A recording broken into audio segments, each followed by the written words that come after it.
Parliamentary sovereignty.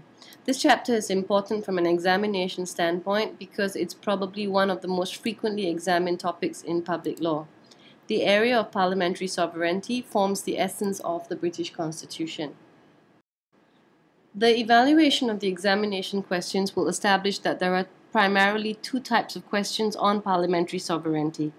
The first requires students to analyze the impact of any possible limitations on parliamentary sovereignty.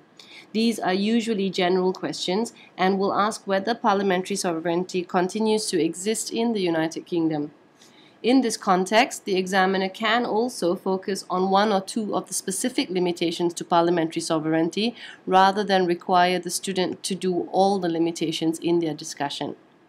The second type of question is one that specifically focuses on the United Kingdom's membership within the European Economic Communities, now known as the European Union. In order to be able to effectively do questions on parliamentary sovereignty, the starting point must be Professor A.V. Dicey's basic proposition of parliamentary sovereignty. This is established by looking at what we call his three rules or three illustrations of parliamentary sovereignty.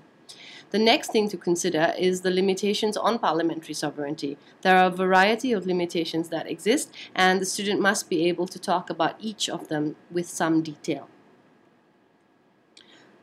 Ultimately, the examiner will decide based on your views of whether Parliament in the United Kingdom continues to be sovereign.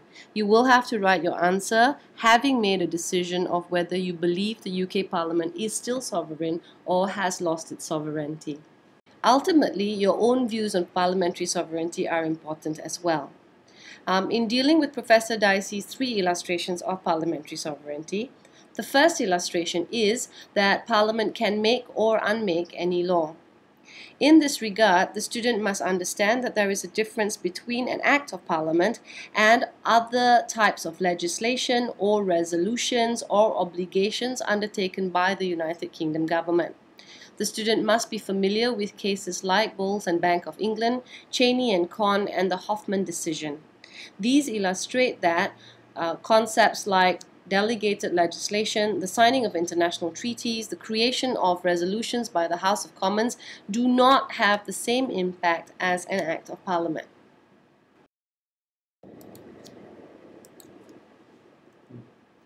An interesting decision to look at is the 2005 decision of Jackson and the Attorney General, which concerned the enactment of the Hunting Act of 2004. The issue that arose here was whether or not, as a consequence of the enactment of this act, it actually contravened the idea of parliamentary sovereignty.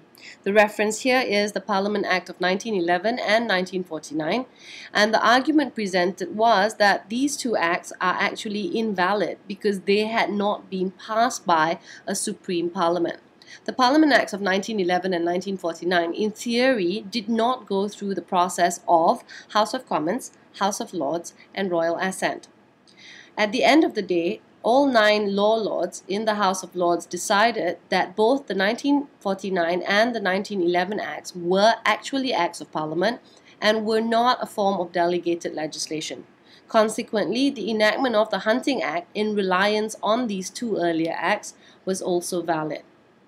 The impact of this is to suggest that it is possible for Acts of Parliament to be enacted without strictly going through the procedure of House of Commons, House of Lords, and Royal Assent. Whether this is acceptable or not is debatable. Professor Dicey's second illustration of parliamentary sovereignty states that Parliament cannot bind its successors and will not be bound by its predecessors. The concept of this rests on the notion that each parliament in its 5-year lifetime is supreme, and that future parliaments will be more supreme than earlier parliaments. Therefore, each parliament is supreme in its own right. This idea is supported by the doctrine of express repeal and the doctrine of implied repeal. The doctrine of express repeal basically works on the proposition that a later Act of Parliament can be enacted which expressly and clearly repeals the earlier Act in its totality.